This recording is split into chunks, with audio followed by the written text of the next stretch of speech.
ತಾಜ್ ಮಹಲ್ ಬಗ್ಗೆ ನೀವು ಕೇಳಿರಬಹುದಾದ ಕೆಲವು ಇಂಟ್ರೆಸ್ಟಿಂಗ್ ವಿಷಯಗಳು ಎಷ್ಟು ಸತ್ಯ.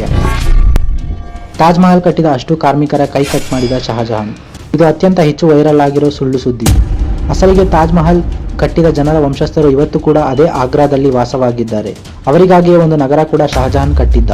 ಅದು ಆಗ್ರಾದಿಂದ ಕೆಲವೇ ಕಿಲೋಮೀಟರ್ ದೂರದಲ್ಲಿದೆ. ಆರ್ಕಿಯಾಲಜಿ ಡಿಪಾರ್ಟ್ಮೆಂಟ್ ಹೇಳೋ ಪ್ರಕಾರ ಈ ಕೈ ಕಟ್ ಮಾಡಿರೋ ವಿಷಯಕ್ಕೆ ಯಾವುದೇ ಸಾಕ್ಷಿ ಇಲ್ಲ. ಜೊತೆಗೆ ಇದಕ್ಕೆ ಯಾವುದೇ ಉಲ್ಲೇಖ ಕೂಡ ಸಿಕ್ಕಿಲ್ಲ. ಇನ್ಫ್ಯಾಕ್ಟ್ ಅವರಿಗಾಗಿಯೇ ಶಹಜಹಾನ್ ಒಂದು ನಗರ ಕೂಡ ಕಟ್ಟಿದ್ದ. ಅದು ಇವತ್ತು ಕೂಡ ಆಗ್ರಾದಲ್ಲಿದೆ. ಫ್ಯಾಕ್ಟ್ ನಂಬರ್ 2, ತಾಜ್ ಮಹಲ್ನ ಮೊದಲ ಹೆಸರು ತೇಜೋ ಮಹಾಲಯ. ಜೊತೆಗೆ ಇದೊಂದು ಶಿವನ ಮಂದಿರ.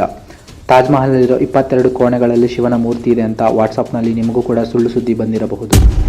ಇದಕ್ಕೂ ಕೂಡ ಆರ್ಕಿಯಾಲಜಿ ಡಿಪಾರ್ಟ್ಮೆಂಟ್ ಸ್ಪಷ್ಟನೆ ನೀಡಿದೆ.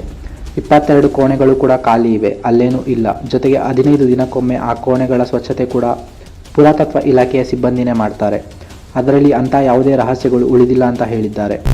ಜೊತೆಗೆ ಶಿವನ ಮಂದಿರ ಇದೆ ಅನ್ನೋದಕ್ಕೂ ಕೂಡ ಯಾವುದೇ ಪುರಾವೆ ಇಲ್ಲ. ಅದೊಂದು ಖಾಲಿ ಜಮೀನು ಯಮುನಾ ನದಿಯ ದಂಡೆ ಮೇಲೆ ಇತ್ತು ಅಂತ ಹೇಳಿದ್ದಾರೆ.